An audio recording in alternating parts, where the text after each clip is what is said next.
Welcome to the Web of Why, where we weave the tapestry of holistic health and herbs.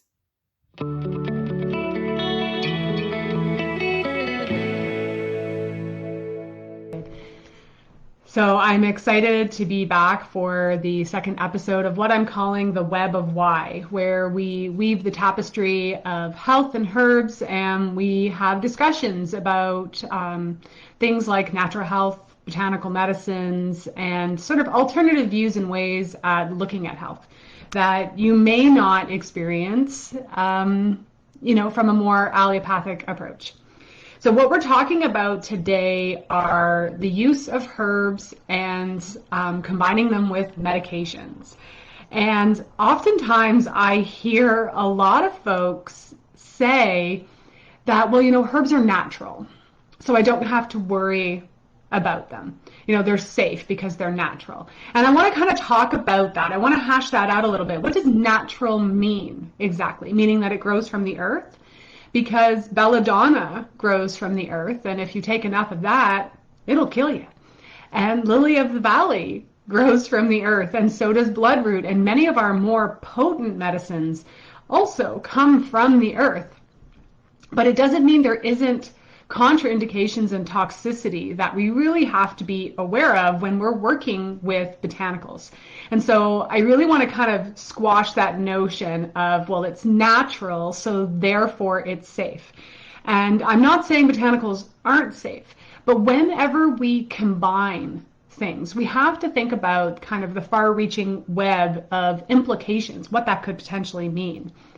And it doesn't mean that there isn't some physiological functioning happening within the body when we combine things. And so that's one of those things that I really want to bring up on the radar. So in terms of herbs and medications, I usually have a rule of thumb. And if you've seen any of my YouTube videos, you're going to hear me say this over and over again. One, if you're on medications and you don't really have a baseline knowledge of herbs and how they work, it's really important that you work with someone who does have that knowledge. But two, if you're on a medication, you should always pause if you want to take a botanical or a herb that does the same thing that your medication does. That's an area where we have to be really, really careful when we're combining effects. So I often use the example of blood pressure medications or hypertensive medications designed to lower blood pressure. Now, if I combine that with a bunch of hypertensive herbs, you could actually lower your blood pressure too much, causing people to feel dizzy, faint, start to spin when they stand up too fast, and even pass out. And that's just one example. So my general rule of thumb is to always play it safe, work with someone who understands botanicals and how they interact in the body and how they work with medications. And number two, if you're on a medication of some kind, really ensure that you're not using herbs that do the same thing as your meds. That's something that's really important, and something that I think isn't really on a lot of people's radars, because again, when they think of botanicals, they think of plants, they think they're natural, and natural means safe, and that's not always the case. One really specific example I want to talk to you about are time-released medications, because when we're working with medications that are designed to be released over a long period of time to ensure that their chemical action is felt throughout the body, usually for the entire day, we have to be really careful when we're using plants that have any effect on the liver. And a really great example of this would be St. John's wort. There is some evidence to show that St. John's wort increases liver metabolism. So what does that mean exactly? That means that the medication that's supposed to be in your system for 24 hours a day, if you're taking it in conjunction with a herb that increases liver metabolism, well, now that medication may only be in your system for 21 hours a day instead of 24. A really great example of a medication that works like this is the birth control pill. And you could only imagine using that as a method of preventing pregnancy and combining that with something like St. John's wort, because say you have some anxiety and depression and you're like, you know what, I can take this. I've heard of St. John's wort. I'll just go buy, a tincture somewhere, and you're not aware of that interaction. You could cause some unpleasant side effects, especially since most people who are taking the birth control pill are doing so to avoid getting pregnant. So things to think about. Herbs often have contraindications, so it's always good to be aware of those things. A really great resource that I have is a book by Frances Brinker. So for those folks who are listening to this and aren't seeing me, I'm going to show you the book first. But this is my Herbal Contraindications and Drug Interactions. Okay, this is a really, it's a beefy book. I would consider this more of an advanced text, but if you are planning on working with herbs in any capacity other than just drinking the odd cup of tea, it's certainly a good one to have in your library. So again, that's Frances Brinker, Herbal Contraindications and Drug Interactions.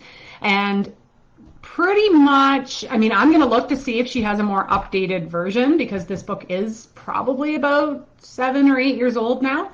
And I want to make sure that there haven't been new medications added to this since then. But every single client that comes through my door and is on medications, I am using this text to ensure that there aren't any contraindications. Plus, I have basic pharmacology background and education that allows me to help navigate that. But that's an excellent book to really have on hand. And yeah, I see some comments. People are here. I'm glad you guys can hear me.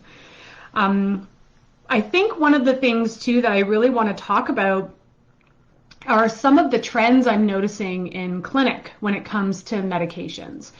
And one of the things that I've noticed when I started my clinical practice probably almost 10 years ago now, compared to today, people are on more medications. And it used to be when folks came to see me in clinic, I'd say maybe half my clients were on no medications at all and the other half were on a few. And now what's happening is it's very rare for me to have a client that isn't using some medication in some way, shape, or form. And now that few has turned into upwards of a dozen, which can be, again, really difficult to manage and navigate and figure out what's safe, right? And how do I use botanicals in a safe way with people who are on meds? And there are things to take into consideration. So that's the one thing I really want to drive home, that driving point I had right at the beginning there, that just because herbs are natural doesn't mean that we don't have to be aware that they do interact with medications and they do have physiological effect on the body. And those things need to be taken into account when we're working with herbs and medications. And if you guys have questions, drop them in the comments while I'm here live. I can answer them right here for you. But another thing I'm noticing in clinic, which has become kind of eye-opening, is the lack of disclosure about particular types of medications. And I think it's because they're either very commonplace or there's this notion that they're very gentle and therefore I don't really have to tell her about those. And again, the two most common three most common that people don't tell me about are inhalers. They'll often forget inhalers as being one of the medications that they're on. And I absolutely need to know about those, especially if they are steroidal inhalers as opposed to bronchodilators. So I got to know about those, right? Another one, a very common one again, I'm going to mention this one again, would be the birth control pill.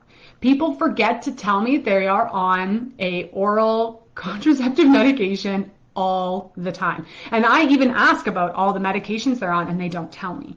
And it's really important that whenever we're using plants that have an effect on the liver, which are most of our depurative and detoxifying herbs, that we are aware of how their action could affect how your medication is supposed to be working. So really important. So from this perspective, if you plan on working with a natural healthcare practitioner, make sure you're disclosing all of your meds. Another one, which really surprises me, mostly because it has the largest list of contraindications I have ever seen in my life, and that's baby aspirin. How many folks are on baby aspirin? A lot of people take that, blood pressure, folks who deal with cholesterol, blood pressure, any cardiovascular issues. It's not uncommon for people to be taking a baby aspirin every day. And it is a medication, and we have to be aware of that. And because of its blood thinning properties, it's actually contraindicated with I would say over 20 to 25 different herbs that I have in my clinic. And so with folks maybe not mentioning that or telling me, there are certain areas that, again, we have to really be aware of. So am I saying that it's not possible to take herbs and medications together? Absolutely not. I navigate that in clinic all the time. Again, that resource is the Herbal Contraindications book. If you plan on getting into any kind of work like this, it's a great book to have, and I'll make sure I link it in the comments as well as the description for this if folks want to get their hands on it. But mostly, I think just to kind of wrap our heads around the idea that botanicals, just because they're natural doesn't mean they don't have side effects or areas that we have to take into consideration when we are dealing with them. One of the things I forgot to talk about was the continuum of that we have to think about when we talk about foods to medicine to poison. Right? And we actually talk about that in Weavers of Plant Wisdom. If you guys are interested in that, I do recommend you check it out. It's a really great platform. We've got a really amazing group of people, live classes at least, once a week for sure. And we always cover at least one herb a month. So one of the things that we discussed was the difference in chemical makeup between something like a food that we eat in such much larger quantities and why our body can eat them in larger quantities towards the continuum of medicine. And then we move into that paradigm and that notion of what we would call poisons, and poisons being plants that in small quantities have large amounts of side effects, right? And so it's really interesting as we start to explore. And I think that's why people tend to lump plants into this like one group. All plants are the same and everything's alike, right? Like I can eat a whole pile of lettuce, so why can't I take a whole pile of this herb? And I think when we get into that conversation and we start looking at plants from that level, we realize that there's a continuum that we really have to take into consideration. Young spring nettles, when eaten and cooked in the spring, we can eat in large quantities. But as those nettles start to mature and their chemical constituent profile matures along with it and becomes more in depth and has deeper therapeutic action, we can no longer consume them in those types of quantities without there being side effects. And that's the thing I really want to drive home when it comes to plants being, quote, natural, right? So hopefully you guys found this helpful and informative.